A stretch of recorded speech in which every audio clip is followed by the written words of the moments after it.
Pasemos a nuestro último invitado de este cuarto capítulo de Cronomancia. La invitada. La invitada, Elena Blavatsky, que es una persona que se habla mucho dentro de los textos de la Ley del Tiempo, la creadora de la ¿cómo se llama?, de la Escuela Teosófica, que en el fondo vamos a explicar un poco qué se trata. Pero bueno, vamos a dar las fechas primero. 12 de agosto de 1831 es monocristal, ¿cierto? Monocristal azul con el arquetipo del ilusionista. Tiene, que es Kin 51, tiene como Cicrono el Kin 13, caminante del cielo cósmico de la onda encantada del dragón. Trasciende un 8 de mayo de 1891 como águila lunar azul, el Kin 15 de la onda encantada del mago. Y la suma del nacimiento y la trascendencia es el enlazador de mundos magnéticos 1566, onda encantada del enlazador de mundos. Pasemos con la afirmación diaria. Elena Blavatsky es monocristal azul, Kin 51.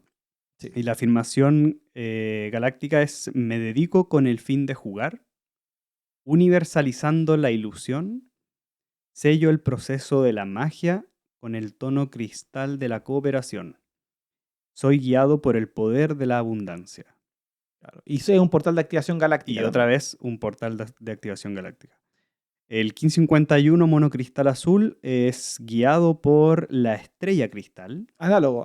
El análogo, perdón, es la estrella cristal de la onda encantada del caminante, guiada por la noche cristal, onda encantada del humano, la tormenta cristal.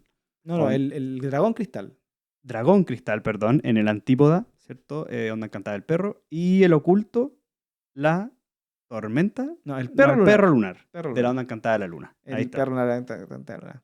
Bueno, hablemos un poco de Elena Blavatsky. Elena Blavatsky, nacida, ¿cómo se llama?, en una familia aristócrata de Rusia. El papá era capitán de caballería y la madre era una novelista y feminista que pertenecía a la aristocracia. O sea, nace en unas condiciones económicas para la época privilegiadas. Estamos hablando del 1831.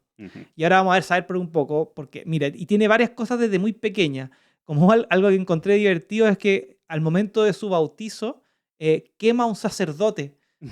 Y no solo quema al sacerdote, sino que varias personas resultan heridas con este tema. O sea, transformación a través del fuego, ¿cómo se llama? Desde su bautizo, o sea, desde muy pequeña. Mono ahí, pero jugando con fuego. Con fuego. Y bueno, lo que no dije, o creo que lo dije, pero no se lo repito, que José Argüelles, creo que lo dije, en su libro de las historias cósmicas en el volumen 4, tiene un capítulo completo sobre y la mayoría de las cosas las sacamos de ahí, ¿cachai? Como para tratar de ver de la fuente de dónde estamos sacando la información, porque la verdad los documentales y el Wikipedia es súper vago en cuanto a la información que hay. Claro. Pero bueno, esa talla sale escrita en el libro de las historias cósmicas, ahí lo pueden ver. Ahora, desde muy chica mostraba habilidades inusuales y en París aprende a tocar piano y era un músico y artista súper reconocida. O sea, tenía habilidades que eso muestra un poco su lado de estrella como análogo. ¿Te fijáis? Que en el fondo tenía habilidades artísticas que desde muy pequeña se le dan y esa habilidad artística también se transforman en magia más adelante con el tema del mono. Claro. Pero para ella lo que sucede es que a los 11 años, que es como sabemos un número, ¿cómo se llama?, importante, el 11 años, la mamá muere de tuberculosis. Y eso hace que se vayan a vivir con los papás de su mamá, claro, que eran súper estrictos.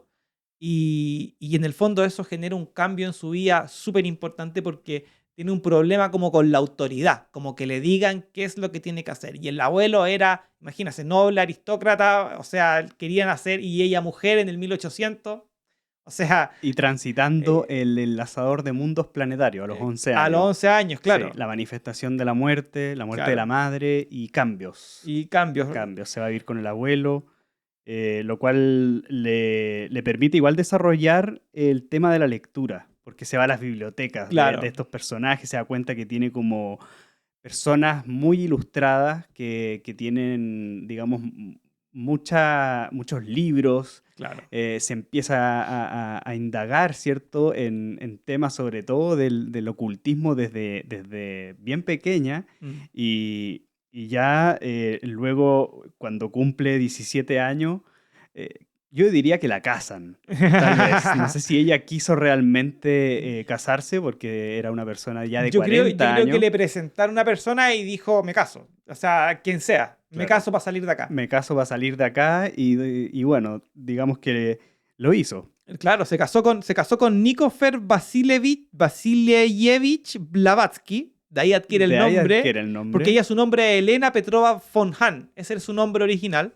Y Y es raro que lo hubiese mantenido hasta el final. claro, Quizá Blavatsky, no sé. eso habla mucho del mono para mí. ¿Del ilusionista, tú Del decís? ilusionista. O Sí, sea, tiene. Madame Blavatsky y Blavatsky solamente por sus 3 meses de matrimonio que, digamos, agarró el caballo y se mandó a cambiar. O sea. Y que, bueno, voy a decir algo súper machista, pero Ujú, lo digo dentro del marco de la historia que encontramos. claro. No consumó su matrimonio.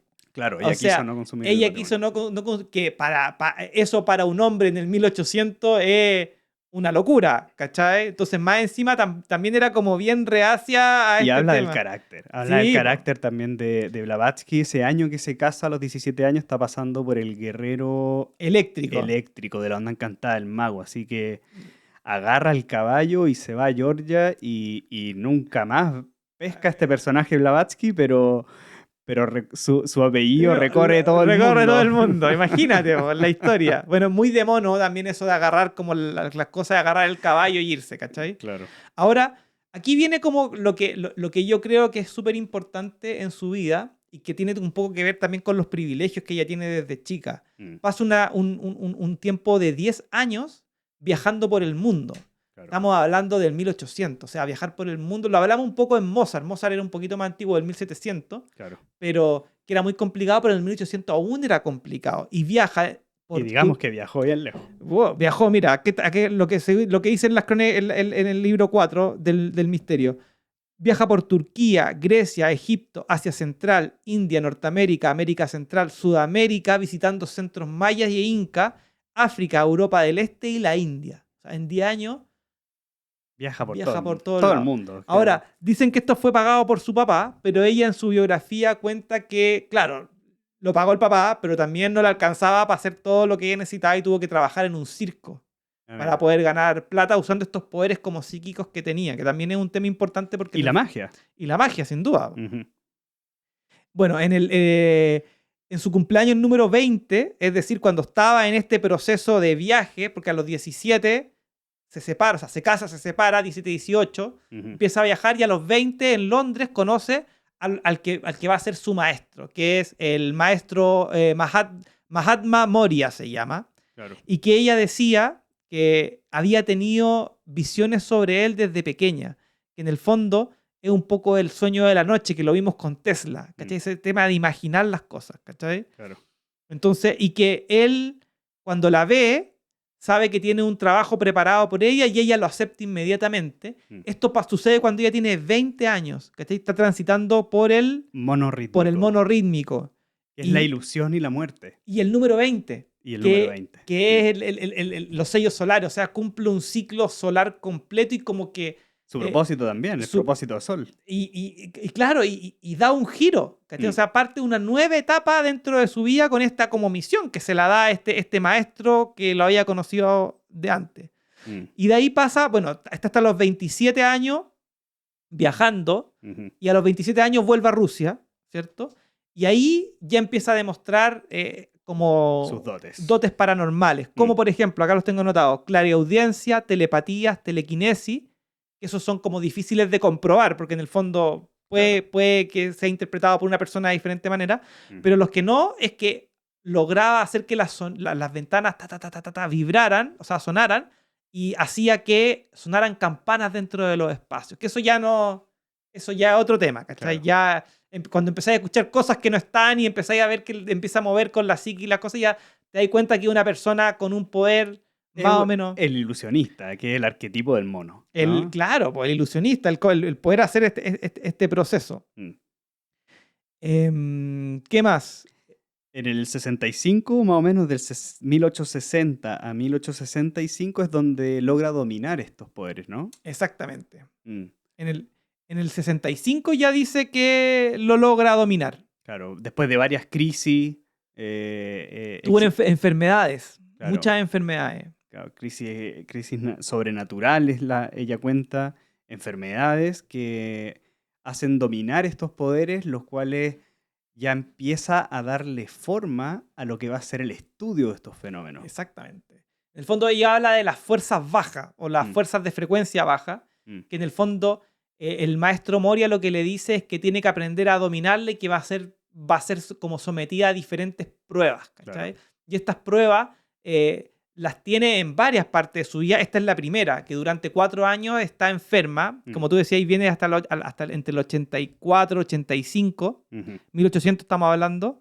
Y cuando se recupera, o sea, cuando ya logra como recuperarse o controlar esta energías bajas, va a Italia y se une a las fuerzas de Garibaldi y va a luchar contra los franceses, que ella estudió en Francia, va a luchar contra los franceses y contra el poder de los papas, o sea, contra el Vaticano en general, en donde ella cuenta que fue apuñalada con una espada cerca del corazón y la tiran a una fosa común dada por muerta. O sea, estaba muerta, la rescatan, la curan, pero también empieza a suceder que la herida que no tiene una sanación pura, sino que se le infectaba y se le mejoraba constantemente y tuvo que siempre estar como pendiente de esta herida que la tenía en el pecho y que sin duda es, o sea, una cosa es andar diciendo o andar haciendo temas psíquicos y otra cosa es agarrar una espada e irte a la guerra, ¿cachai? Y que te maten y te den por muerte y te tiren una fosa y te salven, ¿cachai? Claro. Es como mucho. Sí.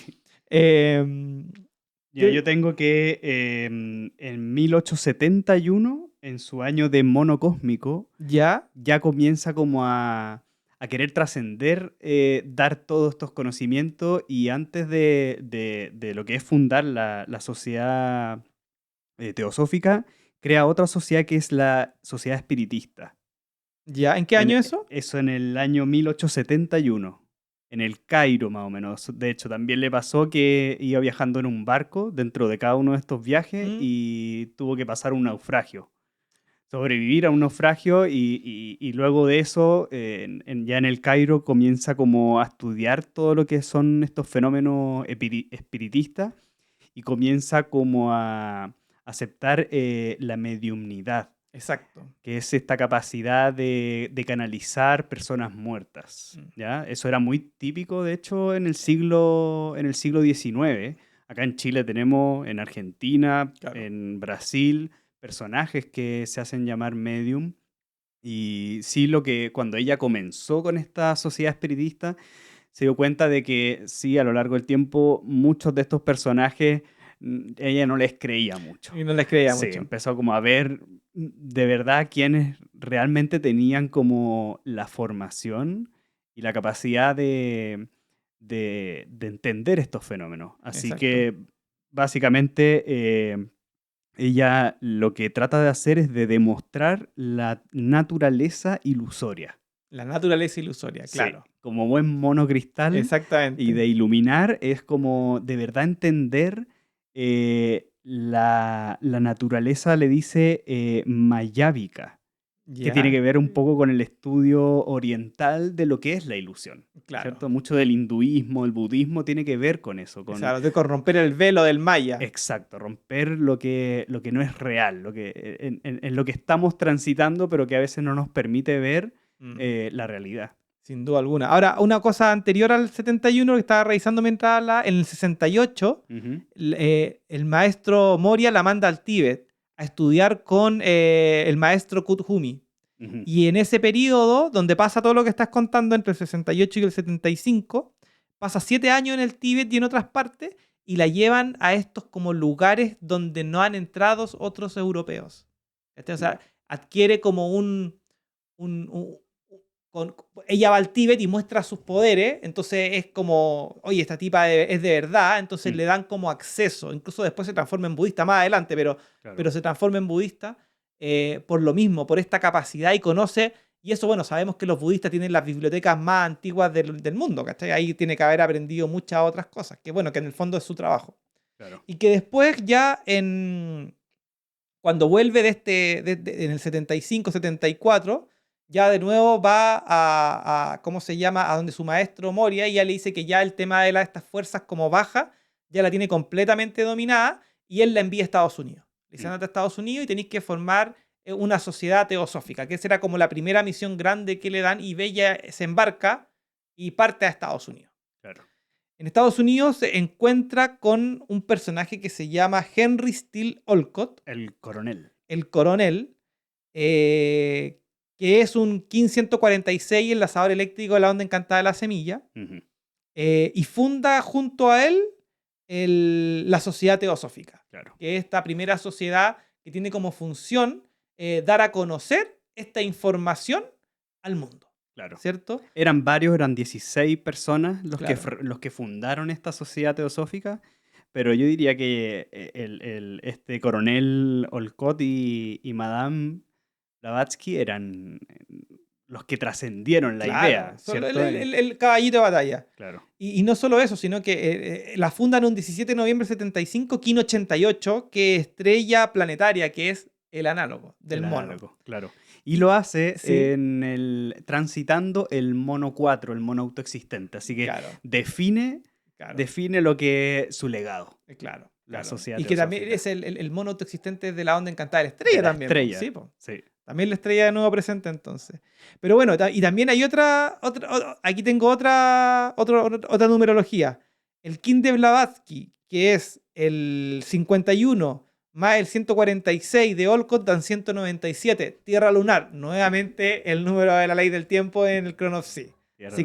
Así que también hay otra conexión. ¿Se acuerdan que estábamos viendo Tesla? En la conexión Tesla-Blavatsky, ley del tiempo. Ley del tiempo. En las tres están esas fechas dando vueltas, así que también algo que uno puede indagar, ¿cachai? Y bueno, esta sociedad teosófica se terminó por convertirse en una de las más influyentes del fines del siglo XIX y principios del XX, y fue la primera vez que hubo una sociedad o un lugar que abre un canal para la enseñanza. Claro. Y eso habla sobre la siguiente etapa en la que se transforma la Galaxia, porque hasta el principio hemos hablado de un aristócrata que ha ido leyendo en la biblioteca del abuelo, que ha viajado por el mundo, que ha ido a Sudamérica, ha ido a Estados Unidos, ha ido a la India, al Tíbet, se metió en las cavernas de los Tíbet, estudió, ¿con el fin de qué? Con el fin de aprender. Estuvo con diferentes maestros. Como recopilando. Y ya con la Sociedad Teosófica ya parte la escritura del primer bestseller que ella tiene, que se llama Isis sin velo, que en el fondo pesca de todas las enseñanzas herméticas, gnósticas, cabalísticas, de alquimia, Rosacruz, la masonería, y arma este como compilado de información con el fin de entregarle al mundo información de una manera simple sobre las ciencias ocultas. Sobre la ciencia oculta. Y el origen de la magia. Claro. Mucho del mono. O sea, imagínate que trabajó hasta en un circo, ¿no? Todos nos asombramos del poder de la magia, y ella ahí quiere profundizar absolutamente en esos fenómenos. Exactamente.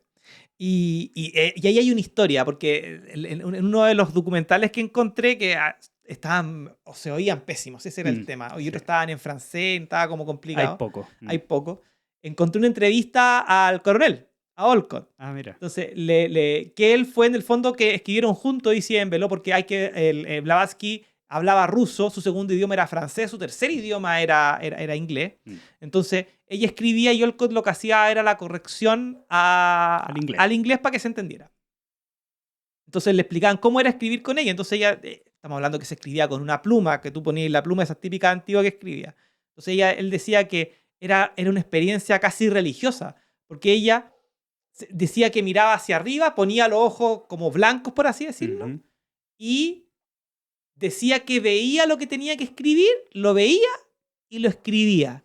Y que al principio él decía, wow, o sea, está haciéndome un show esta niña. Pero hasta que él, estando al frente, empezó a ver lo que ella veía. Entonces ella ocupaba como el poder de la magia para manifestar y lo tridimensionalizaba. O sea, imagínate el poder psíquico para poder encontrar, bueno, y todas las enseñanzas del tema del ocultismo y todo el tema, para poder hacer aparecer ahí. Incluso habían unos estudios en este, ¿cómo se llama? En este documental, en donde algunas de las páginas de los libros que estaban escritos a mano, era como que se hubiese impreso el texto y ella no lo hubiese escrito porque la tinta no había pasado de un lado a otro. Se decían, ¿cómo cresta escribieron esto con qué tinta para que la tinta no pasara en un papel que era ultra delgado? O sea, estamos hablando ya de una manifestación en donde ella hacía aparecer cosas que no estaban, ¿cachai? Claro. O sea, a ese nivel. Bueno, y en 1800 se demoró 2 años en esta escritura, y al final, en 1877, lo editó en 2 tomos, 1200 páginas, o sea, estamos hablando de un par de, ¿cómo se llama este libro que nos hacían leer en el colegio a todos, que era grande? Se me olvidó el de... ¿Quijote? El Quijote, ¿cachai? Que era como hacía algo. Y el día de su ¿cómo se llama? Del lanzamiento, se vendieron todas las copias del primer día. Y eso le da como un estatus, por lo menos en Estados Unidos. Incluso, gracias a ICM Velo, al año siguiente le dan la ciudadanía a ella. Un día 8 de julio de 1878, King 11, mono espectral azul. O sea, ella se convierte, o sea, adquiere nacionalidad en un, ¿cómo se llama? En un mono espectral. Que además, de nuevo. Mono de nuevo. Y que además de ser el King de Balloon Botan, está en la onda encantada del dragón. Y la onda encantada del dragón es la onda encantada de su Cronos. Sí, claro. También hay otro tema. Pero bueno, después de eso, ya... se va a la India, ¿no? Se vuelve a la India, se va a Sri Lanka en 1880 con Olcott, claro. A una comunidad budista. Ahí es donde conocen a Alfred Percy Sinnett, que es un perro planetario y que es como especialista en la rama del budismo esotérico. ¿Ya? Me cuesta decir este nombre, pero es el budismo Mahayana. Ajá, eso no es bien. Sí, esperemos. Hay como 2 corrientes principales del budismo y gracias a este personaje, al Sinnett, personaje Alfred Percy Sinnett, ya se empiezan a involucrar con el budismo. O sea, toda esta esoteria ya comienza como a formarse con las ramas tibetanas, ¿cierto? Claro. Con el budismo en sí. Y bueno, llegando allá, muestra sus nuevos poderes y quedan todos, ¿cómo se llama?, estupefactos por el tema, toma votos budistas, se transforma budista y crea en Adyar como el headquarters, como la parte principal, o sea, la base de lo que es la sociedad teosófica. O sea, ahí en India es donde ya hace una sede internacional. Hace una sede internacional y esa hasta el día de hoy funciona. De hecho, en octubre de 1879 comienza la publicación de The Theosophist, sí, una revista, y que todavía se emiten, ¿cierto? Esas revistas, me parece. Sí, todavía se emiten. Y hasta la fecha, desde su origen, llevan 154 años de publicación. Mira. Hasta hoy. Hasta hoy, imagínate. 144, semilla magnética. 144, wow. Semilla, no, sí, increíble. Y bueno, en India le pasa algo que también va a cambiar un poco la historia. Es que se enferma severamente, incluso al minuto en donde dijeron que se iba a morir y la dieron como que la desahuciaron. Y esa noche aparece su maestro Moria, su gran maestro. Y dice ella en su biografía que se le acercó y le dijo que ella tenía 2 opciones. Una, morir y ser feliz, irse al reino de los cielos. O vivir para terminar el trabajo de la doctrina secreta, que es su segundo gran libro. Que estaba trabajando en él. Claro. Y de esta manera dejar a los fehacientes buscadores de la verdad puedan adquirir la sabiduría y el entendimiento de los maestros. Entonces, aquí, cuando yo estaba estudiando esto, me di cuenta que en el fondo Blavatsky tenía estos 2 grandes maestros, Moria y el Jumi, ¿cachai? Pero en el fondo ella estaba conectada con todos los grandes maestros. Y el trabajo de la doctrina secreta, ¿cuál es? En el fondo, algo que Stephanie South, que algo que Balloon Botan y que todos los seguidores de la ley del tiempo repiten hasta el cansancio. Todas las religiones son una misma religión, tienen una misma fuente, pero son como diferentes ramas. O sea, todo va hacia la fuente. Hacia el origen de la unidad. Incluso en el libro del misterio, el libro 4, donde está este capítulo sobre Blavatsky, en las páginas siguientes está este mapa que hace Balloon Botan, claro, en donde están todas las corrientes confluyendo. O sea, en el fondo es la historia de la doctrina secreta, analizada desde el punto de vista de la ley del tiempo, pero en el fondo diciendo que la ley del tiempo es el tronco. Claro. ¿Cachai? Y de hecho, en esta doctrina secreta, en este libro, tiene 2 volúmenes. Sí. También. Y el primer volumen es la composición y evolución del universo. ¿Ya? O sea, es totalmente cósmico. Es una cosmología. Y el segundo capítulo ya habla de la evolución humana. Perfecto. O sea, es interesante tener ese libro. O sea, no, o sea, y también pensar que para la época, ¿cachai? O sea, Claro. el haber, porque hoy día tú decís, ya, quiero hacer un resumen de las religiones del mundo. Google. ¿Qué es esto? ¿Qué es esto? Eso es una cosa. Y otra cosa es viajar a caballo, ¿cachai? A los confines del mundo, a estudiar con los maestros para poder entender. Y formar una sociedad teosófica. Y no solo formar la sociedad, sino que entender, manejar como la parte espiritual y manejar tu energía de tal manera que tú ya puedes acceder a la fuente. Claro. Y manifestar cosas que no están y traer al mundo un conocimiento que no ha vuelto a ser traído, desde mi punto de vista, hasta Balún Botán. Claro. ¿Cachai? O sea, el traer un conocimiento nuevo con gran magnitud de información, de coherencia, de tantas cosas, que en el fondo hacen de Madame Blavatsky un personaje muy, muy trascendental en el mundo del esoterismo y en el mundo de, ¿cómo se llama?, de este ocultismo, donde está Alice Bailey, Aleister Crowley, etc. O sea, estamos hablando de personajes reconocidos. Sí, de hecho, uno de los grandes legados también de José Argüelles es rescatar a estos personajes. Sí, claro. Blavatsky, Roerich, o sea, son personajes que hicieron obras que hasta el día de hoy están vigentes. Claro. Y que son súper importantes. La Sociedad Teosófica, el Pacto de Roerich. O sea, gracias a la Ley del Tiempo yo conocía a la historia de esos personajes. Sí, po. O sea, Blavatsky la conocemos por la Ley del Tiempo. Por la Ley del Tiempo. Y Roerich también. El símbolo de la paz, que sí, no que sé si se ve ahí. Ahí baja a decir si se alcanza a ver. Se alcanza a ver la bandera de la paz del Pacto de Roerich también. Es mucho del legado. Ese personaje también tiene que ir en uno de los programas de cronomancia. Por supuesto. Si estamos recién terminando lo que es el Castillo Rojo, como tú mencionaste al principio. Claro. Y ha sido también una travesía. Hemos visto ya, son 4x4, son 16 personajes de estudio. Bueno, todavía queda un poco a hablar de Blavatsky, pero yo creo que lo importante de este personaje, primero, es el poder femenino. Yo creo que es un tema importante. En estos últimos 2 capítulos hemos tratado de darle más importancia al lado femenino, porque los primeros 2 capítulos fueron casi puros hombres. Y también demostrar que en el mundo como lo espiritual, ¿cachai? Y en el mundo también de la poesía y en el mundo también del servicio, hay mujeres que son súper importantes y que han generado grandes cambios y que tenemos que recordarlo, porque en el fondo, lo que hablábamos en el primer capítulo, o sea, en el fondo esto es un proceso de recuperación de memoria. Y la memoria tiene que ver con reconocer cuáles son los avances que estamos teniendo. Lo que yo rescato de Blavatsky, independiente de toda la historia, como Mono Cristal, que tiene una historia brutal, o sea, yo cuando leía no lo podía creer. Yo no lo podía creer. O sea, es fascinante. Fascinante, ¿cachai? Independiente, porque tú nací en una aristocracia y la probabilidad de quedarte tú en tu burbuja es un 99,999%. Esa es la realidad, ¿cachai?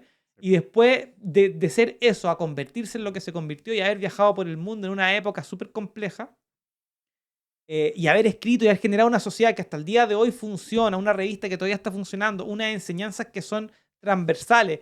Darle forma a algo tan abstracto. Darle forma a algo tan abstracto y llegar a la conclusión de que todas las enseñanzas son una sola enseñanza. En el fondo, lo que se dice en el mundo materialista es que todos los caminos llegan a Roma. Claro. Esa era la analogía materialista sobre el tema. En el fondo, todos los caminos, todas las religiones llegan a Dios.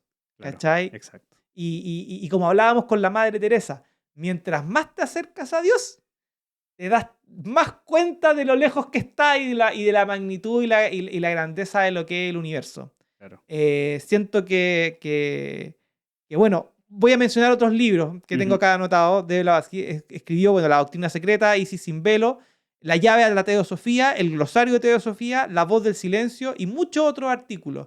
Y muere en 1891 de influenza. Y no voy a decir la palabra que saben que voy a decir, porque si la digo me van a bloquear este video y me lo van a bajar. pero en el fondo murió de eso. Y transitando el enlazador rítmico. Enlazador rítmico, la muerte. Y lo interesante es que esto, bueno, no sé si está totalmente comprobado, pero lo que aparecía en su biografía es de que la fecha de su muerte, el 8 de mayo en el gregoriano, sí. Ella quiso que fuera el día del loto blanco. Ya. El loto blanco es como los quienes resguardan las ciencias ocultas. Exacto. Para quienes que tengan la hasta capacidad hasta el día de hoy, el 8 de mayo, se celebra el día del loto blanco, ¿cierto? Donde solamente las personas que tal vez tienen que hacer un trabajo interno para recibir información que, digamos, es demasiado abstracta. Exactamente. y bueno, eso. Seba, nuevamente gracias por venir acá a la Cueva del Descubridor. Ha sido un programa largo. Con Tesla se nos cortó. Al igual que cuando vino Rory hablando de estos temas energéticos, como que la tecnología colapsa un poquito. Estuvo súper bueno. Damos cierre al primer ciclo, que es el ciclo de la iniciación del dragón, de los castillos. Recuerden que hay un curso donde hablamos de los castillos para que entiendan qué significa esto. Estamos en un proceso del girar. Después ahora tenemos que ir al cruzar, que vamos a irnos al castillo blanco y vamos a hablar de otros 16 personajes que ya estamos preparando. La idea es hacer de este podcast un podcast informativo para tratar de compartir de alguna manera cómo nosotros hacemos la cronomancia, invitar a los quienes planetarios, a los estudiantes y a las personas que nos ven a que se interesen por estos temas, que nos den feedback, que nos ayuden también a ver qué es lo que les parece, cómo estuvo la dinámica. Sabemos que son programas un poco largos, pero en el fondo era o disminuir la cantidad de artistas y hacerlos más cortos, o hacer el video largo y hacer 4 videos cortos. Y el 4 es muy importante. Y el 4 es muy importante, uno por Onda Encantada. O sea, al final estamos siguiendo un proceso que para nosotros se nos presentó de una manera espontánea. Hemos trabajado con el corazón, con la voluntad, y ha salido bastante bueno. Siento que la gente nos ha apreciado bastante y creo que esto da mucho más para hablar. O sea, imagínate, no leímos la cantidad de listados. Mira, lo voy a buscar para leerlo a la rápida. De la Onda Encantada del Sol. De la Onda Encantada, porque el de la mano ya no lo leímos. Claro. Se nos olvidó eso. Pero bueno, déjame ver acá. Tengo mi carpeta de... ¿Qué personajes hay dentro de la Onda Encantada del Sol? No, tengo un montón. No los voy a leer, voy a leerlo como hacía a la rápida, los que voy reconociendo, porque son más de 200 en esta Onda Encantada. Pero tengo, por ejemplo, a Venus Williams, Joaquín Sabina, Agatha Christie, Kim Jong-un, que también es sol magnético. Mira. Tengo a Carrie Ann Moss, el Serge Tankian, que yo le digo Madre Teresa, Peter Fonda, que ahí estoy en Dragón Lunar.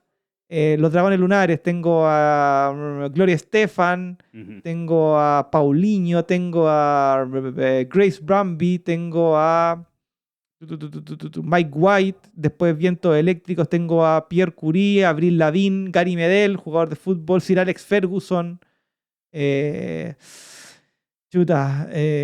Charles Chaplin, que tiene el mismo king de Nikola Tesla. Ya, estamos en la noche autoexistente. Estamos en la noche ya, claro.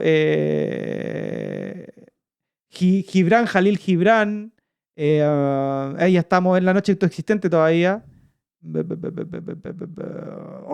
Hay tanto, ya me perdí, me mareo un poquito. Después Semillas Entonadas, tengo a Tony Hawk, ¿cachai? Schopenhauer, también ese serpiente rítmica.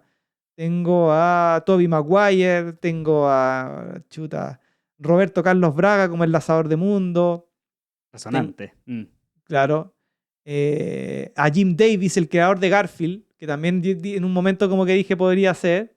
Evo Morales, Adolfo Hitler en Mano Galáctica. Tengo a Kyle Gass, que es el guitarrista de mi grupo favorito. Martin Sheen, el papá de Charlie Sheen. Tengo a... ¿dónde salen tantos, la verdad, man? Tengo a... Y si alguien Robert sabe... Trujillo de Metallica. Claro, y de hecho a invitar a que si alguien tiene alguna referencia a la Onda Encantada del Sol, Calvin Harris. ¿A quién más reconozco? Thalía, William Dafoe, Stephen Hawking en Perro Espectral, Eddie Murphy también en Perro Cristal, Stephen King en Mono Cristal, como Elena Blavatsky. Stephen King tiene una cantidad de libros escritos, pero así ya brutal. Chester Bennington, el vocalista de Linkin Park, también Mono Cristal. El Chongpa Trumpa Riponchi, el maestro de José Argüelles, también es monocristal. Monocristal, claro. Sí. John Travolta es monocristal. Está lleno de monocristal. y humanos cósmicos tengo... Ah, mira. Aquí encontré uno que te lo había mencionado y me acabo de dar cuenta por esto. Tengo como humano cósmico, que es el que trasciende, el 1552. El humano cósmico, ¿cachai? Fíjate el nombre, humano cósmico. Y encontré que Henry Cavill, que es el que hace Superman, es humano cósmico. Y tengo a Christian Bale, que hace Batman, también es humano cósmico. Entonces, dos superhéroes, ¿cachai? Uno que representa, no son siempre porque hacen varios actores, pero en uno actúa con Batman, el otro actúa con Superman y son el mismo King. Mira. ¡Wow! Así que lo miré y lo tengo marcado así como que, oye, esta hay que mencionarla, así que qué bueno que lo vimos. Pero bueno, son más de 200 que tenemos dentro de esta onda encantada, elegimos estos 4, pero sabemos que hay teóricamente casi, no sé, pues 500.000 personas con el King, entonces tienen que haber muchos por ahí dando vueltas. Así es. Así que agradecerte nuevamente, Seba. Nos vemos entonces ya en el próximo castillo, en la onda encantada del Caminante del Cielo, que es la onda encantada de la profecía. Así que vamos a ver qué nos depara en ese programa. Excelente. Hasta la próxima, brother. In la Ketch.